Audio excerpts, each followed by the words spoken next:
Assalamualaikum warahmatullahi wabarakatuh. Good morning, students. How are you today? I hope you are feeling well. And now, I'm so glad to greet you. Students, do you know the Majapahit Kingdom? Great, you are right. Majapahit is a kingdom central in East Java, which was founded around 1293 to 15,000.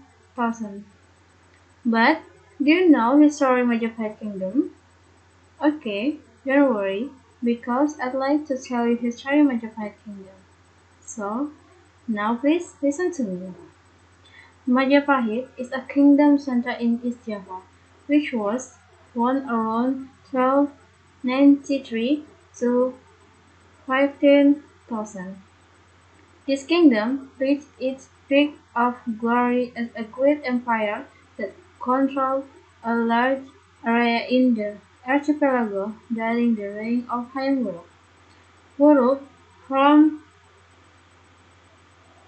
1350 to 1399. The Majapahit Empire was the last Hindu to Buddhist kingdom to rule the archipelago and is considered to be one of the largest countries in Indonesian history. His power lies in Java, Sumatra, the Malay Peninsula, Kalimantan, and eastern Indonesia, although its territory is still disputed. Geographical, the location of the Majapahit Kingdom is very strategic because of its wide river basin, namely the Brantas and Begawan Solo River, as well as its navigable tributaries upstream. The names of the king who ruled the Majapahit Kingdom were as follows. The first, Raden Wijaya, 1293 to 1309. The second, Jayanegara, 1309 to 1328. Next, Tribhuwana Tunggadewi, 1328 to 1350. The last, Hayam Wuruk, 1350 to 1389. Relate to the relic of Majapahit.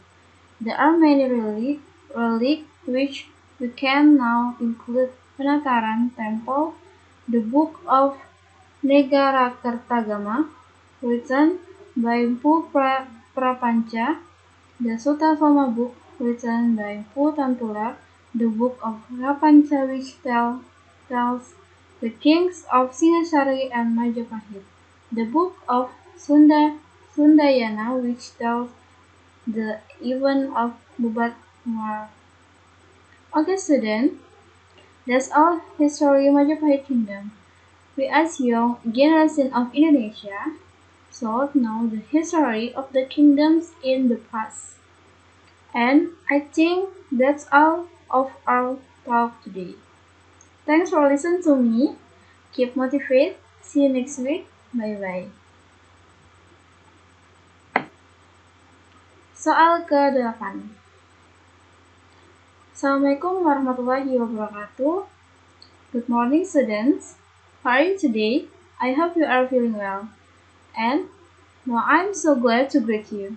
Students, do you know about diversity in Indonesia?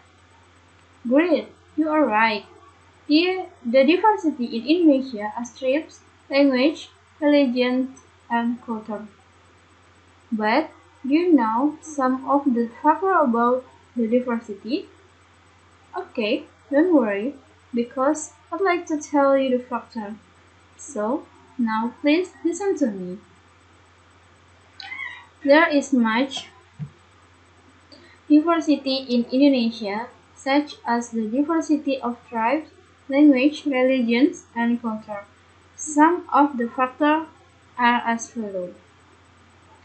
The first, strategic position of Indonesia. What is meant by being between the continents of Asia and Australia and the oceans of the Pacific and Indian Oceans actually brings many benefits to Indonesia. The second, Indonesia condition as an Islam country. Indonesia has 13 466 registered and coordinate Islam which were dawned on October 5,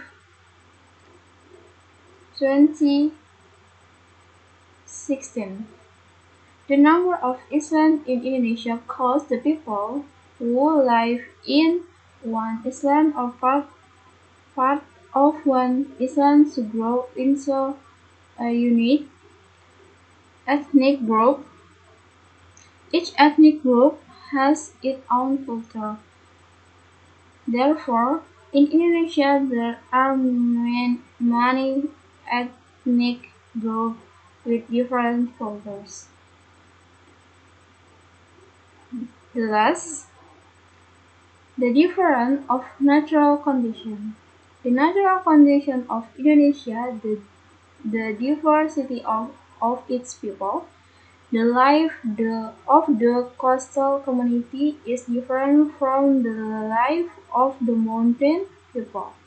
The coastal community use the sea more to produce their lives, namely by being fishermen. In fact, people living on the slopes of the mountains have their own effort to survive. They prefer a livelihood related to the natural relief of the mountains, for example, as breeders or vegetable farmers. Okay, students, that's all diversity in Indonesia. We as young generation of Indonesia saw the diversity in Indonesia. And I think that's all of our talk today. Thanks for listening to me. Keep motivated. See you next week. Bye bye. Wassalamualaikum warahmatullahi wabarakatuh.